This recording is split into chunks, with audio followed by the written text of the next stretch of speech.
त्यो 8,000 मान्छेको त हत्या भयो। जतिखेर प्रधानमन्त्री हामीलाई बेसार पानी खान सिकाउँदै हुनुहुन्थ्यो। चुनावमा जिम्मेवारी वहन गर्न नसक्नेले दण्ड पाउनुपर्छ।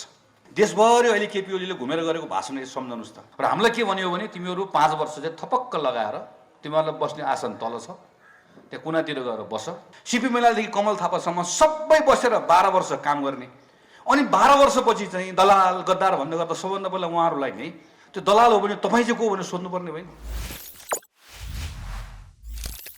यस कार्यक्रमका श्रद्धेय सभापतिज्यू, श्रद्धेय नेता माननीय भीमसेन दास प्रधानज्यू, क्षेत्रीय सभापतिज्यू, मञ्चमा आसीन र यहाँ उपस्थित पार्टीको विभिन्न जिम्मेवारी निर्वाह गरेर राख्नुभएका अग्रजहरू, उपस्थित सबै दाजुभाइ दिदीबहिनीहरू, सबैलाई हार्दिक जय नेपाल। यो कार्यक्रममा मलाई यहाँ जोड दिने मेरो साथी सुभाष अधिकारीलाई धेरै धेरै धन्यवाद। अहिले पार्टीको बैठक छ। आज हामीले केही महत्त्वपूर्ण निर्णयहरू गर्नुपर्ने छ र म लगायत पदाधिकारी साथीहरूलाई 10 बजे पार्टी कार्यालयमा आएर निर्णयमा काम गर्ने भन्ने सभापतिको निर्देशन छ। बिहान एउटा कार्यक्रममा सहभागी भएर आउँदै गर्दा ढिलो आइपुगेँ, यसको लागि पनि क्षमा चाहन्छु। र अहिले तुरुन्त कार्यक्रममा बैठकमा गइहाल्नुपर्ने भएकोले म छोटकरीमा मात्र केही कुराहरू राख्छु। आज हामीले थुप्रै साथीहरूलाई हाम्रो घरमा स्वागत गऱ्यौँ। यसको निम्ति खट दिने सबै साथीहरूलाई धन्यवाद छ। हाम्रो सुदीप बानिया लगायत केही महत्त्वपूर्ण युवा साथीहरू आज पार्टी प्रवेश गर्नुभएको छ। माओवादीको एउटा महत्त्वपूर्ण जिम्मेवारी निर्वाह गरेर राख्नुभएको जीवन मगरजी आज हाम्रो पार्टीमा आउनुभएको छ। तपाईँहरू सबैलाई हृदयबाटै स्वागत छ र तपाईँहरूको उपस्थितिले चुनावको अगाडि हामीलाई थप ताकत दिएको छ, हाम्रो घरलाई थप मजबुत बनाएको छ। र आज जो साथीहरू प्रवेश गर्नुभएको छ, एका अध्यक्षज्यूले, त्यसै गरिकन पार्टीको क्षेत्रीय सभापतिज्यूले साथीहरूको रुचि अनुसार, उहाँहरूको योग्यता अनुसार पार्टीको विभिन्न काममा लगाउनुहुन्छ भन्ने कुराको विश्वास पनि व्यक्त गर्छु। आजको 47 दिन पछाडि स्थानीय चुनाव छ। चुनाव भनेको यस्तो बेला हो जतिखेर जनता सबैभन्दा बढी बलियो हुने बेला, उम्मेदवार र नेता पार्टी सबभन्दा कमजोर हुने बेला हो र जनताले आफ्नो हक जमाउने बेला पनि हो। चुनावको बेलामा आवधिक चुनाव भइसके पछाडि एउटा चुनावमा कुनै पनि दललाई किन रोज्ने, उम्मेदवारलाई किन रोज्ने भन्ने केही निश्चित कारणहरू हुन्छ, हुनु पनि पर्छ। एउटै दललाई सधैँभरि सबैले रोजिराख्ने हो भने त चुनावै कहिले नगरे भयो। जुन दलले जति मत पाएको छ जीवनभर त्यति नै मत दिइराखे भयो। हामी पार्टीको कार्यकर्ताहरू चाहिँ दलसँग बाँधिएका हुन्छौँ, हाम्रो लोयल्टी हुन्छ, तर जनता हुँदैन। जनताले दल रोज्न पनि पाउँछ, फेर्न पनि पाउँछ। मलाई पार्टी मन पर्यो, उम्मेदवार मन परेन भन्न पाउँछ जनताले त, हामीले पो पाउँदैनौँ त। उम्मेदवार मन पर्यो तर पार्टी मन परेन पनि भन्न पाउँछ, हामीले पाउँदैनौँ। त्यसपछि हामी पार्टी कार्यकर्ताले जनताको बिचमा जाँदै गर्दा यो पटक हामीलाई किन रोज्ने हो, हामीलाई किन चुन्ने हो भन्ने कुरा चाहिँ घर घर जाउँ भन्दै गर्दा हामीले त्यसको केही आधारहरू लिएर जानुपर्छ। एउटा पार्टीलाई निर्वाचनमा रोज्दै गर्दा दलीय व्यवस्थामा उम्मेदवारको अर्थ हुन्छ, म हुँदैन भन्दिनँ, तर मूलत दलै हो, पार्टी नै हो। एउटा पार्टीलाई किन रोज्ने भन्ने कुराको सन्दर्भमा पनि अघि नै भीमसेन सरले चर्चा गर्नुभयो। पार्टीको इतिहास हुन्छ, विचार हुन्छ, दर्शन हुन्छ। त्यो विचार र दर्शनसँग आफूलाई कतिको नजिक पाइन्छ त्यसको आधारमा पनि पार्टीहरूको बारेको रोजाइ हुन्छ। त्यही रोजेर नै हामी पार्टीको कार्यकर्ता भएको हो। एउटा त्यो हो, तर त्यति मात्रै होइन। एउटा पार्टीको एउटा आवधिक निर्वाचन भनेपछि एउटा अवधिबाट अर्को अवधिसम्म हो। योभन्दा अगाडिको निर्वाचन नेपालमा कहिले भएको? 2074 सालमा स्थानीय चुनाव पनि भएको, आम चुनाव पनि भएको, प्रदेशको चुनाव पनि भएको। त्यसको ठिक 5 वर्षपछि 3टै चुनाव हुँदैछ। त्यसो भएदेखि यो पटक कुन दललाई रोज्ने वा नरोज्ने, कुन दललाई चुन्ने वा नचुन्ने भन्ने कुराको मुख्य आधार भनेको यो 5 वर्षभन्दा अगाडिको चुनावमा हामीले कसलाई रोज्यौँ वा कसलाई रोजेनौँ, रोजेकोले जे गर्नु पर्ने थियो गरे कि गरेन, जसले जे जिम्मा पाएको थियो जिम्मा पुरा गर्न सके कि सकेन भन्ने कसीमै दलको मूल्याङ्कन गर्नुपर्छ। त्योभन्दा धेरै पर पुगेर मूल्याङ्कन गर्न थाल्यौँ भने दलहरू छाडा हुन्छन्, जवाफदेही हुँदैन। अनि चुनावको बेलामा जुन जनता बलियो हुनुपर्ने हुँदैन। 2074 सालभन्दा अगाडिको निर्वाचन र 74 सालको निर्वाचन फरक थियो। खास गरिकन 60-61 सालबाट जुन हामीले माओवादीसँग 12 बुँदे समझदारी गऱ्यौँ र हिंसाको राजनीतिबाट शान्तिको राजनीतिको प्रारम्भ गऱ्यौँ, त्यो चक्र 62 सालबाट कहाँ गएर मात्र टुङ्गिएको हो भने 74 सालमा मात्र टुङ्गिएको हो।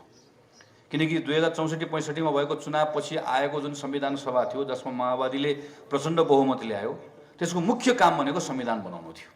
संविधान नबनाइकन हाम्रो काम अगाडि बढ्दैन थियो, त्यो असफल भयो। 70 सालको चुनाव पछाडि नेपाली कांग्रेस ठुलो पार्टी भएर आयो। हाम्रो एउटा बाचा थियो, हामीलाई जिम्मा दिनुस्, हामी संविधान बनाउने काम गर्छौँ। संविधान पनि बनायौँ, चुनाव पनि गरायौँ र 2074 सालमा संविधान बनाउने काम, शान्ति प्रक्रियाको महत्त्वपूर्ण काम सकियो। अब 74 सालको चुनावपट्टि एकपल्ट फर्केर हामीले हेर्नुपर्छ। 74 सालको घोषणापत्र एकपल्ट याद गरौँ। नेपाल कम्युनिस्ट पार्टी एउटै भएर आयो, स्थानीय चुनाव पछाडि उसको घोषणापत्र एकपल्ट याद गरौँ। उसले घोषणापत्रमा के कुराको बाचा गरेको थियो? उसले एउटा दुईवटा कुरा मात्र याद गरौँ। उसले के भनेको थियो भने मलाई सरकार चलाउन दिनुहोस्, नेपालमा स्थिरता आएन, 5 वर्ष म सरकार चलाउँछु, 5 वर्षमा मलाई भाँचेर भन्यो म यो गर्छु। सामान्य यसो हामीले बुझ्ने कुराको लागि हेऱ्यो भने म चाहिँ पूर्वदेखि पश्चिमसम्मको बाटोलाई म 6 लेनको बनाउँछु, 6 लेनको बाटोमा गाडीमा हिँड्न मन नलाग्ने मान्छेलाई छेउमा म रेल पनि दौडाउँछु, रेल पनि चढाउँछु, रेल पनि चढ्न मन लागेन भने छेउको खोलामा आएर जानुपर्ने म पानी जहाज पनि चढाउँछु। पूर्वाधारमा भनेको, मैले भनेको, उसको घोषणापत्रमा भनेको। उसले के भन्यो भने 5 वर्षको भित्र म करिब 25 लाख नयाँ रोजगारी सिर्जना गर्छु।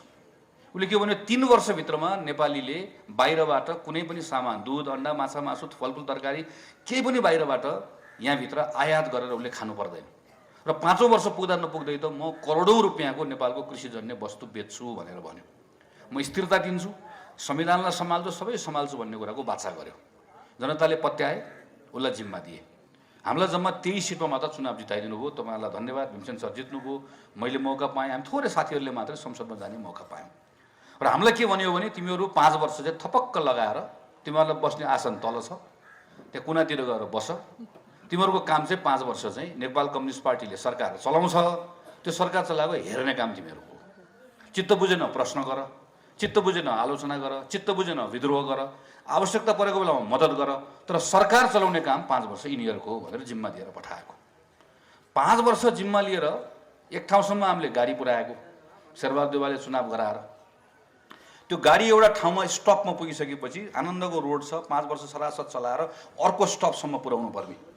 अनि 5 वर्षपछि चुनाव हुन्थ्यो 79 सालमा। यो चुनाव खास यतिखेर केपी ओलीको सरकारले गराउनु पर्ने, वा प्रचण्डले गराए पनि, माधव नेपालले गराए पनि कम्युनिस्ट पार्टीको सरकार हुनुपर्ने। हाम्रो सरकार हुने नै होइन, उहाँहरूको हुनुपर्ने।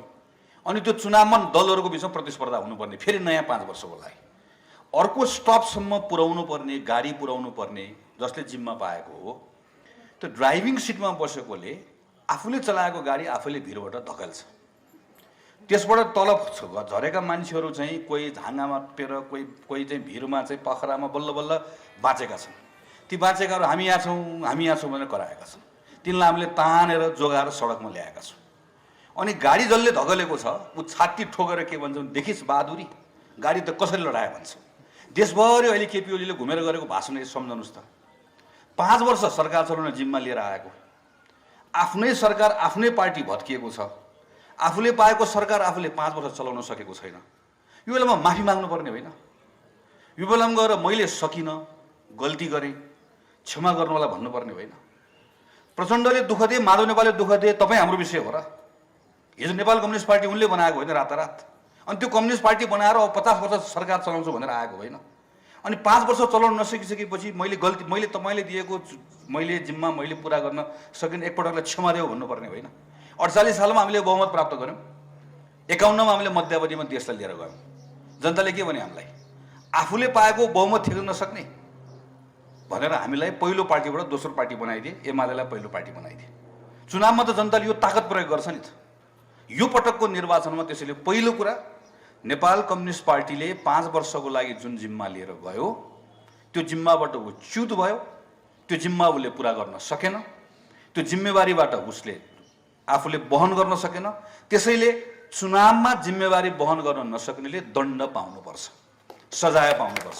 दण्ड पाएन भने, सजाय पाएन भने त्यसपछि मैले अर्को 5 वर्ष नेपाल कम्युनिस्ट पार्टीले जित्यो, फेरि उसले संसद भत्काइदियो, फेरि 5 वर्ष चलाएन, फेरि बाचा पुरा गरेन। डराउनु किन पर्यो? जे गरे पनि जे गरे पनि हुन्छ भनेपछि डर किन मान्नु पर्यो? पार्टी चुनावको बेलामा जनतासँग डराउनुपर्छ, उम्मेदवार जनतासँग डराउनुपर्छ, अरू बेला पनि डराउनुपर्छ, हरदम डराउनुपर्छ।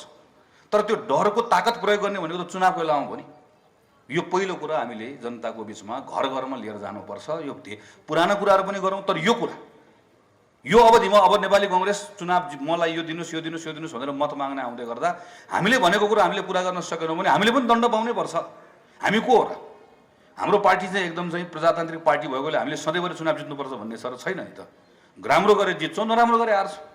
जनताको चित्त बुझे जित्छौँ, नचित्त बुझाउन नसके हार्छौँ। यो नै आवधिक निर्वाचनको सुन्दर र सबल पक्ष भनेको यही हो। हामीले यसलाई लिएर जानुपर्नेछ। दोस्रो कुरा, यो एउटा सरकार गएको कुरा मात्र होइन, यो समय गएको कुरा पनि हो। नेपालको इतिहासमा प्रधानमन्त्री ओलीले प्राप्त गर्नुभएको समय आजसम्म नेपालको कुनै पनि प्रधानमन्त्रीले पाउनु भएको होइन।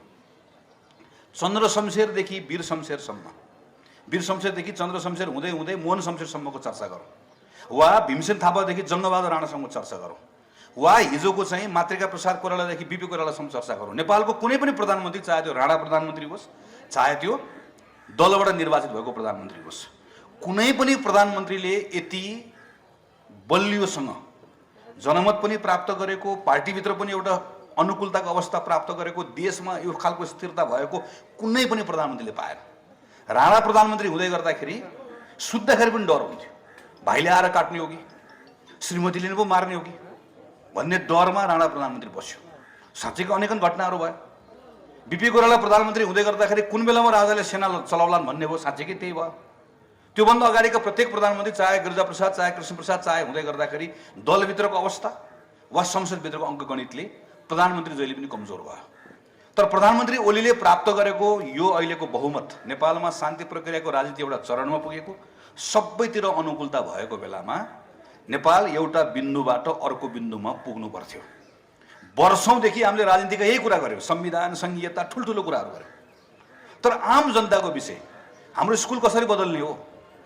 आज मात्र रिपोर्ट पढ्दै थिएँ मैले बिहान कि नेपालमा वर्षको 5 लाख मान्छे चाहिँ यो खास गरी किडनीको, मुटुको, क्यान्सरको कुनै रोग लागेको कारणले गर्दा उपचार गर्दाखेरि, घर खेत बेच्दाखेरि प्रत्येक वर्ष 5 लाख नयाँ मान्छे चाहिँ, प्रत्येक वर्ष गरिबीबाट बाहिर निस्केको मान्छे उपचार गर्दाखेरि थप गरिब हुन्छ। प्रत्येक वर्ष 5 लाख मान्छेलाई काम सृजना गर्नुपर्छ नेपालमा, युवाहरूलाई 4,50,000 रोजगारी पाउँदैन, बाहिर काम गर्न जान्छ। यो विषयमा चाहिँ नेपालको राजनीतिमा छलफल कहिले गर्ने हो? जहिले पनि हामी ठुल्ठुलो विषयमा त छलफल गर्ने। यो सबै विषय नेपालको राजनीतिको विषय बनाउने मौका नेपाल कम्युनिस्ट पार्टीको सरकारले पाएको थियो। तर मौकाको सदुपयोग नगर्दै गर्दा हामीले अर्को एउटा 5 वर्षको महत्त्वपूर्ण समय हामीले खेर फाल्यौँ। 5 वर्षको मात्र होइन, सम्हाल्न सकेनौँ भने त्यो 5 वर्ष 50 वर्ष हुनसक्छ। यसको सजाय पाउनु पर्दैन, यसको जवाफ दिनु पर्दैन। हाम्रो जिम्मा के थियो? हामीलाई दिएको जिम्मा प्रतिपक्षको जिम्मा थियो। हामी प्रतिपक्षको जिम्मा लिएर बस्यौँ। नेपाल कम्युनिस्ट पार्टी उहाँहरूले फुटाउनु भयो, संसद भङ्ग गर्नु, अदालतमा मुद्दा पर्यो, अदालतले संसद पुनर्स्थापना गर्यो, पुनर्स्थापना गरेको ठाउँमा हामी गयौँ, फेरि संसद भङ्ग गर्नुभयो। आज सुरेन्द्र पाण्डेदेखि भीम रावलसम्म जो नेपाल कम्युनिस्ट पार्टी एमालेको नेता हुनुहुन्छ, प्रधानमन्त्री शेरबहादुर देउवालाई काङ्ग्रेसको नेता भएर बुढानीकण्ठमा बसिरहँदै गर्दा यो केपी ओलीले पटक पटक संसद भङ्ग गर्यो, संसद होइन संविधानको उल्लङ्घन गर्यो।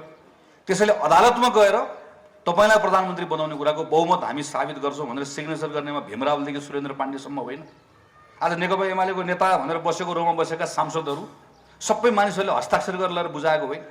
माधव नेपालदेखि प्रचण्डसम्म लाइन लाएर आएर बसेर अनि त्यसको सांसदको सङ्ख्या पुगेको आधारमा सम्मानित अदालतले त संविधानभित्र भएको कुराको त्यसको टेकेर व्याख्या गरेको, त्यसको आधारमा बनेको यो सरकार हामीले चाहेको सरकारै होइन, यो हामीले बनाउनु पर्ने सरकार पनि होइन। तर यो सबै परिस्थिति कसको कारणले गर्दा भयो भन्ने कुराका सन्दर्भमा पिपुलमा लिएर जाने काम हाम्रो हो। जतिखेर प्रधानमन्त्री केपी ओलीले संसद भङ्ग गर्नुभयो त्यो बेलामा नेपालमा 16 लाख मान्छेले कोभिडको कारणले गर्दा रोजगारी गुमाएका थिए। 16 लाख मान्छेले, करिब 18 लाख मान्छे जो पहिला गरिब थिएनन् कोभिडको कारणले गर्दा थप गरिब भएका थिए। त्यस्तो बेला थियो 10,000 मानिसहरू मरे कोभिडमा। मलाई थाहा छैन तपाईँको आफन्त, तपाईँको प्रियजन कति साथीहरू तपाईँले गुमाउनु भयो। मैले मेरो परिवारको 3 जना सदस्यहरू गुमाएको छु। मैले चिनेका पार्टीका थुप्रै साथीहरू गुमाएको छु, पार्टीको नेताहरू गुमाएको छु, मेरो क्षेत्रका केही मानिसहरू गुमाएको छु। मैले अन्यथा भनेको होइन, तर म यति कुरा दावाका साथ भन्न सक्छु 10,000 मान्छे मध्ये त्यो बेलामा काम गरेको सरकारले थोरै मात्र संवेदनशीलता देखाइदिएको भए, सुझबुझ देखाइदिएको भए 8,000 मान्छेको ज्यान बचाउन सकिन्थ्यो। त्यो 8,000 मान्छेको त हत्या भयो। जतिखेर प्रधानमन्त्री हामीलाई बेसार पानी खान सिकाउँदै हुनुहुन्थ्यो, 8,000 मान्छेको हत्या भएको। जतिखेर त्यो बेलाको सरकार मास्क र सेनिटाइजरमा समेत पनि कमिसन खाँदै थियो। जतिखेर त्यो बेलाको सरकार, सम्झनुहोस् त्यो बेलामा कतारमा, दुबईमा, मलेसियामा कामबाट निकालिएका युवाहरू नेपाल फर्केर आउन खोज्दै गर्दा चार्टर गरेको प्लेनमा कमिसन खाएको कथा बिर्सनु भएको छ। यो त्यो बेलामा हो। राज्य कतिखेर चाहिन्छ? सबभन्दा दुःख परेको बेलामा चाहिन्छ। मान्छेलाई सबभन्दा अप्ठ्यारो परेको बेलामा चाहिन्छ। सबभन्दा दुःख र अप्ठ्यारो परेको बेलामा मान्छेलाई अलिकति मद्दत गर्नुपर्ने बेलामा 400 किलोमिटर हिँडेर श्रमिकहरू गएको बिर्सनुभयो? सिन्धुपाल्चोकबाट हिँडेर धनगढी पुगेको होइन त्यो बेलामा? त्यो राज्य अनि सबैभन्दा टेस्ट परीक्षण कतिखेर? दुःखको बेलामा न हो। परीक्षा कतिखेर लिने हो कसैको पनि? अप्ठ्यारो परेको बेलामा के गर्यो भने लिने हो। त्यो बेलामा नेपाली कांग्रेस के गर्यो? नेपाली कांग्रेसले तपाईँ जस्तो कार्यकर्ताले उठाएको पैसा 50 लाख रुपियाँ ब्याङ्कबाट निकालेर बोरामा हालेर सबैभन्दा पहिला सरकारको ढुकुटीमा जम्मा गरेको पार्टी हो हामी। सरकारसँग पैसा थोरै भएर हामीसँग पैसा धेरै भएर होइन। नेकपा नेपाल कम्युनिस्ट पार्टीको सरकार थियो, हाम्रो संसदमा बोलचाल थिएन। प्रधानमन्त्रीले सामान्य संवाद गर्नुहुन्थ्यो हामीसँग।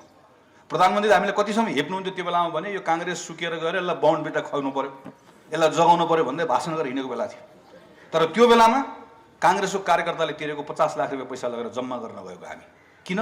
यत्रो महामारी लागेको बेलामा महामारीको नाममा राजनीति गर्नुहुन्न।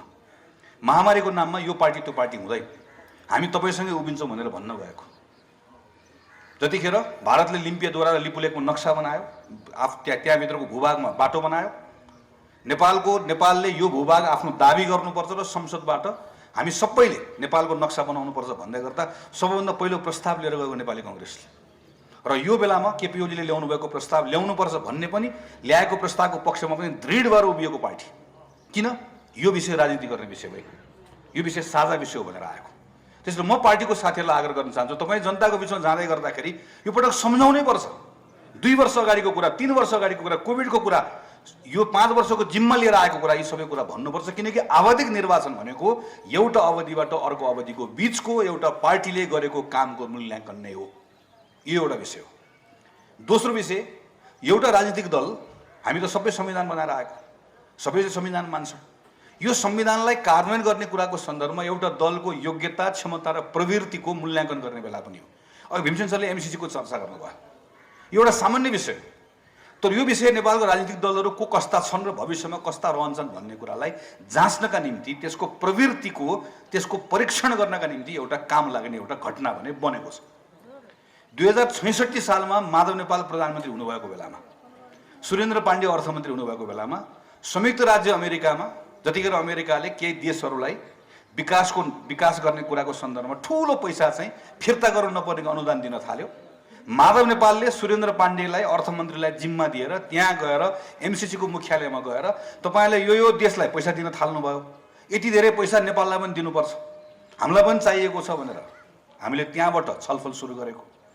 माधव नेपाल प्रधानमन्त्रीबाट हटिसकेपछि झलनाथ खनाल प्रधानमन्त्री, झलनाथ खनालको उपप्रधानमन्त्री भरतमोहन अधिकारी अमेरिका गएर 4 दिन अमेरिकामा गएर छलफल गरेर त्यहाँको उपमन्त्रीलाई गएर भेटेर औपचारिक रूपमा ऊर्जामा हामीलाई मद्दत गर्नु पर्यो भनेर निवेदन दिएर आएको।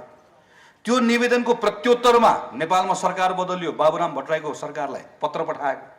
त्यो बाबुराम भट्टराईको सरकारमा नारायण काजी श्रेष्ठदेखि सबैजना त्यो सरकारमा रहेको। त्यो सरकारले तत्काल वार्ता गर्न समिति बनाएको।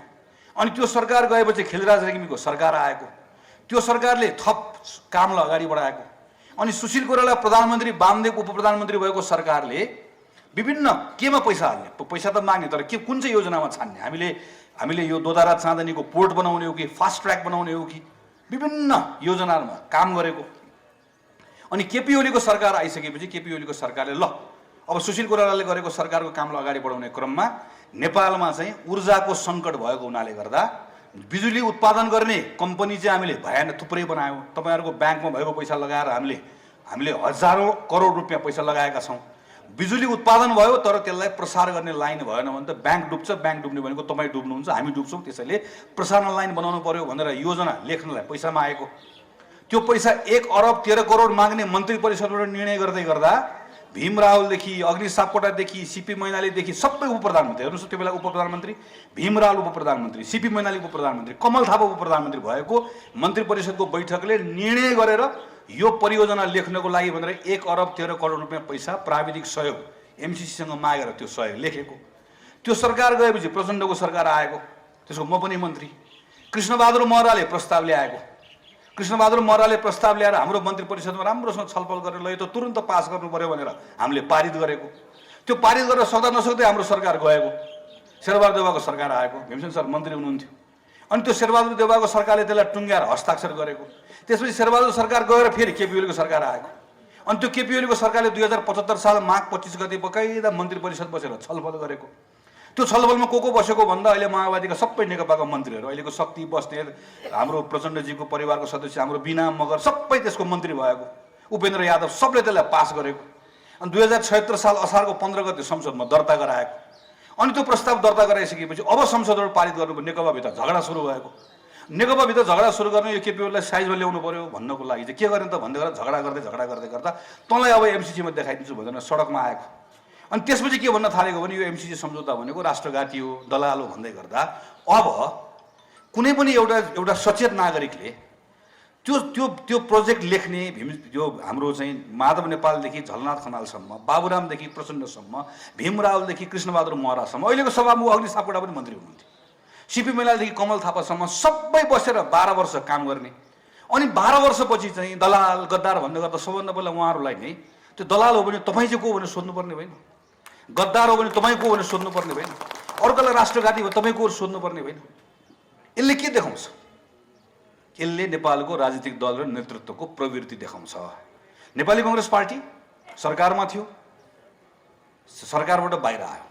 जतिखेर केपी ओली र माधव नेपालहरूको नेपाल कम्युनिस्ट पार्टीभित्र झगडा पर्यो र उहाँले यो एउटा विषयलाई वैदेशिक सहयोगको विषयलाई आफ्नो दलभित्रको झगडाको विषय बनाउनु भयो, नेपाली कांग्रेस पार्टीको तर्फबाट संसदीय दल र पार्टीबाट निर्णय गरेर हामी प्रतिपक्षमा भएको बेलामा हामीले त्यो बेलामा केपी ओलीलाई अप्ठ्यारो पार्न सक्थ्यो, तर हामीले के भन्यौँ, यो देशसँग जोडिएको विषय हो। अघि कोभिड भनेको जस्तै यस्तो विषय राजनीति गर्ने विषय होइन। यस्तो विषयले 5 वटा भोट बढ्ला, तर यो 5 वटा भोट बढाएर देशलाई घात गर्ने विषय होइन भनेर हामी संसदीय दलबाट निर्णय गरेर हामीले के भन्यो, यो विषय ल्याउनुस्, यसलाई पारित गरौँ। किन? हामी एकदमै प्रष्ट थियौँ, हामी आफैले गरेर आएको काम थियो, हामी आफैले त्यसमा लेखेर आएको सम्झौता थियो। यस्तो सम्झौता हामीले अनेकौं देशसँग गरेका थियौँ। चाइनिजसँग लोन लिएर अहिले हामी एयरपोर्ट बनाइरहेका छौँ, पोखरा एयरपोर्ट, भैरव एयरपोर्ट। जापानिजसँग ऋण लिएर हामी अहिले यहाँ नौबिसेमा टनेल बनाइरहेका छौँ। हामीले कोहीसँग ऋण लिएका छौँ, कोहीसँग अनुदान लिएका छौँ। हामी जहिले पनि, यो केपी ओलीलाई पनि थाहा छ, प्रचण्डलाई पनि थाहा छ, बाबुरामलाई पनि थाहा छ, माधव नेपाल सबैलाई थाहा छ। के थाहा छ भने हामीले जब सिंहदरबारमा बसेर बजेट बनाउँछौँ, बजेट बनाउँदै गर्दा यही वर्ष बजेट बनाउँदै गर्दा हामीले 16 खरबको बजेट बनायौँ। 16 खरबको बजेट मध्येमा हाम्रो 10 खरब रुपियाँ तल्ल भत्ता, ब्याङ्कको साउँ, ऋण सबै तिर्दै गर्दा हाम्रो 12 खरब चाहिन्छ हामीलाई। 12 खरब रुपियाँ हामीले तल भत्ता, ब्याङ्कको योभन्दा पहिला लिएको ऋण, साउँ, ब्याज, तेल, मट्टीतेल सबै किन्दा 12 खरब रुपियाँ चाहिन्छ। 12 खरबमा जम्मा 10 खरब मात्रै हाम्रो कहाँबाट उठ्छ? राजस्वबाट उठ्छ। जम्मा हामीले विकास निर्माणलाई 4 खरब छुट्याएका हुन्छौँ। त्यो 4 खरब विकास निर्माणमा छुट्याएको पैसा मध्ये पनि 4 का 4 खरबै के हो? यो वर्षको ऋण हो, कोही न कोहीसँग लिएको ऋण हो, कि नेपालमा उठाएको ऋण हो कि बाहिर उठाएको ऋण। त्यसमा सरकार चलाउने मान्छेले जहिले पनि के हुन्छ, मलाई यत्रो पूर्वाधार बनाउनु छ, बनाउनु छ नि त, मलाई पूर्व पश्चिम रेलवे बनाउनु छ, मलाई ठुल्ठुलो पूर्वाधार बनाउनु छ, तर बनाउनुलाई पैसा कहाँबाट ल्याउँ भन्ने हुन्छ। अनि पैसा कहाँबाट ल्याउँ भन्ने बेलामा जस्तो अस्ति चाइनिज राष्ट्रपति आउनु, विदेश मन्त्री आउनुभयो, हाम्रो प्रधानमन्त्रीले के भनिहाल्नुभयो, तपाईँले 2-3 ठाउँमा चाहिँ हामीलाई कतै बाटो बनाउन मद्दत गर्न सक्ने मद्दत गर्नुहोस् है भनेर भन्नुभयो। अब पछि भारत जाँदै हुनुहुन्छ। यो एकदमै स्वाभाविक प्रक्रिया हो, किनकि हामीलाई पैसा चाहिएको छ, हामीसँग पैसा छैन। पैसा नभएको बेलामा हामी ऋण पनि लिन्छौँ, लिनु पनि पर्छ, कहीँ ऋण पनि लिन्छौँ जुन चुक्ता गर्न सक्छौँ, कहीँ हामी लगानी पनि ल्याउँछौँ, कहीँबाट हामीले यदि फिर्ता नगर्नुपर्ने पैसा कतैबाट ल्याउन सक्ने भयो भने हामी कोसिस पनि गर्छौँ। हामी बुद्धिमानी कुरा त्यही, हामी सबैले कोसिस गर्छौँ। अनि 50-60 अरब रुपियाँ फिर्ता नहुने पैसा आउँदै गर्दाखेरि त्यस कारणले गर्दा त हिजो प्रचण्डले पनि साइन गरेको, बाबुरामले पनि गरेको, सबैले साइन गरेको। तर अहिले आइसके पछाडि हामीले के गर्यौँ, हामीले यसबाट जनतालाई 2टा कुरा 3टा कुरा नक्कली कुरा गर्दाखेरि चाहिँ मेरो 2 वोट बढ्छ कि 4 वोट बढ्छ कि भन्नेबाट हामीले आफ्नो नयाँ कुरा गर्यौँ, हामीले आफ्नो कुरा बदल्यौँ। यो नेपालको राजनीतिक दलको प्रवृत्ति हो। हेर्नुहोस्, यो प्रवृत्तिलाई चिन्ने कि नचिन्ने भन्ने हो। नेपाली कांग्रेस पार्टी प्रष्ट छ, हामी भारत, चीन, अमेरिका, संसारका अरू सबै देशहरूसँग सबसँग समान सम्बन्ध राख्न चाहन्छौँ। कोही देश ठुलो र कोही देश सानो छ भन्दैमा देशको प्रतिष्ठा ठुलो र सानो हुँदैन। हामी न भारतसँग, न चीनसँग, न अमेरिकासँग, न युरोपसँग, कुनै देशसँग सम्बन्ध निकाल्न चाहदैनौँ। तर हामी स्वतन्त्र देश हौँ। हामी स्वतन्त्र भएकोले हाम्रा बारेमा अरू कसैले निर्णय गर्ने कुरा हामी मान्दैनौँ। यो पटक रुस र युक्रेनको युद्ध हुँदै गर्दा भारत र चीन दुईटैले संयुक्त राष्ट्रसङ्घभित्र मतदान हुँदै गर्दा दुईटैले भाग लिएनन्। तर नेपालले भाग लिएर भन्यो युक्रेन जस्तो देशमाथि आक्रमण गर्ने कुरा गलत हो, हामीले भारतले के भन्छ, चीनले के भन्छ कुर्दैन। हामीले कुनै बेला संयुक्त राष्ट्रसङ्घमा उभिएर संयुक्त राज्य अमेरिकाको विरुद्ध पनि मत हालेका छौँ, पर्यो भने भोलि पनि हाल्छौँ। हामीले कुनै बेला संयुक्त राष्ट्रसङ्घभित्र चीनका विरुद्ध पनि उभिएका छौँ, भारतका विरुद्ध पनि उभिएका छौँ, किनकि नेपाल स्वतन्त्र देश हो। हाम्रो बारेमा अरूले निर्णय गर्ने होइन। हामी भारत, चीन, अमेरिका सबसँग समान सम्बन्ध राख्न चाहन्छौँ। हामी कुनै देशसँग युद्ध नहोस् भन्ने चाहन्छौँ। हामी प्रष्ट, हामी लुकाउने कुरा केही पनि छैन। हामीलाई न भारतसँग उभिनु छ, न चीनसँग उभिनु छ, न अमेरिकासँग उभिनु छ, न जापानसँग उभिनु छ। हामीलाई सबसँग उभिनु छ, समान ढङ्गले उभिनु छ। हामीलाई के थाहा छ? हामीलाई स्रोतको अभाव छ भन्ने थाहा छ। हामी के चाहन्छौँ? नेपालले कोहीसँग पनि 1 रुपियाँ पनि पैसा माग्नु नपरोस् भन्ने चाहन्छौँ। नेपाल कुनै बेलामा त्यो ठाउँमा पुग्नुपर्छ भन्ने चाहन्छौँ। हामी के चाहन्छौँ? हामी त्यो ठाउँमा पुग्नको लागि आज काम गर्नुपर्छ भन्ने चाहन्छौँ र बुझ्दछौँ। दक्षिण कोरिया जस्तो देश जो युद्धबाट जर्जर भइसकेपछि कुनै बेला दक्षिण कोरियाले अमेरिकाबाट, बेलायतबाट, युरोपबाट, जापानबाट, सब ठाउँबाट ऋण लियो, अनुदान लियो, 20-25 वर्ष लगातार काम गर्यो। आज दक्षिण कोरियाले कोहीसँग लिँदैन, दिन्छ। कुनै बेला दक्षिण कोरिया के गर्थ्यो?